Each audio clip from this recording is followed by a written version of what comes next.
In this class, we are going to learn how to create a custom or calculated field in the report in OTBI.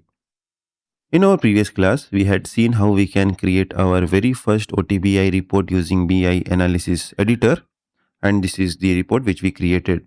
Let me just duplicate this.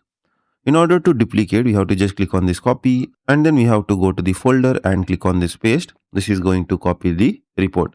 The way to copy the report is same like how we copy for BI Publisher, and we can rename this. I will name this as number 6, and this is for calculated fields. Click on OK. Then click on edit. So this is how we can edit any report, or we can clone or copy paste any existing report in OTBI. So let's go to the criteria tab, and I will be adding one more field or the column over here. Expand the invoice details, go to the general information and scroll down, and we can add one dummy column over here. I will add the invoice date. This is going to add the invoice date over here. Let me quickly change the column property.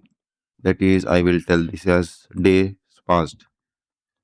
So we are going to calculate the number of days passed since this invoice has been generated.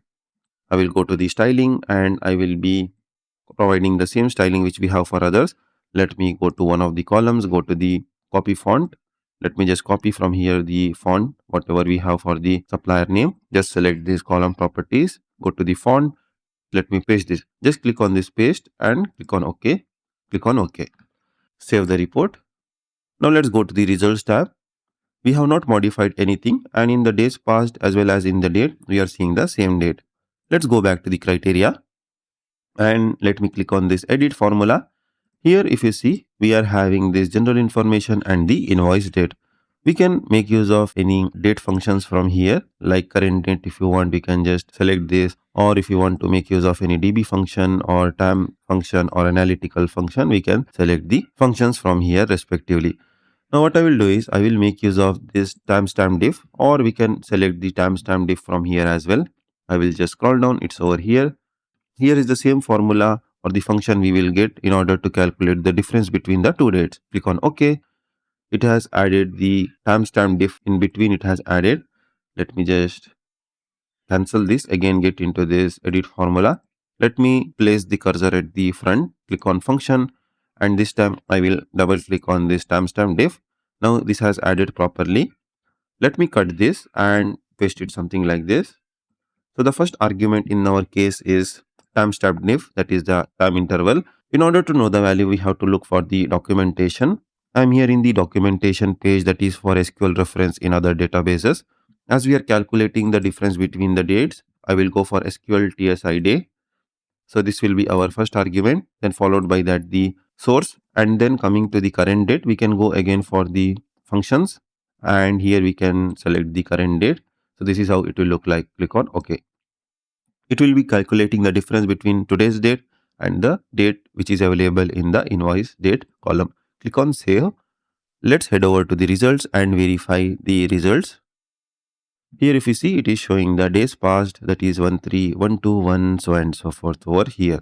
Suppose if you want to sort the column, just right click over here, select the sorting option and select sort by descending. So this is going to sort in descending order. Whatever days passed and it is the highest value, it will show at the top. Suppose if I go for debit memo, this is going to show the days passed at the top. All this functionality is built into BI editor, and we can do the sorting, prompts, exclusion, view, all this modification right in the BI editor result section. So like this, we can sort the days passed as well as we can calculate the custom column or calculated column in the OTBI report.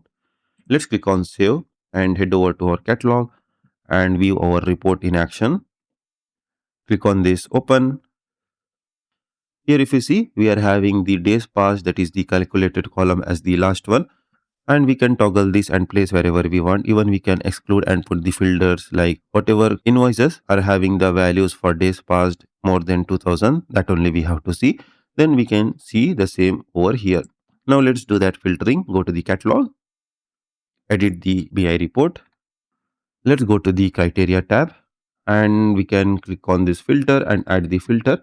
What I will do is I will straight away go over here and select the filter on this value. I will tell if it is greater than 3000. Then only I'm interested in seeing these values. Go to the results. Here I'm seeing only those invoices whose days past is more than 3000 and all other things are hidden. I will go to the standard. Here also I'm seeing the values which are more than 3000 only. Anything less than 3000 is by default ignored as we are having the filtering logic. Let's go back to the catalog. Let's see this report in action. Click on open. Here we will see only those days past records whose value is more than 3000. So like this we can add the calculated or custom columns in our OTBI report in few seconds or minutes.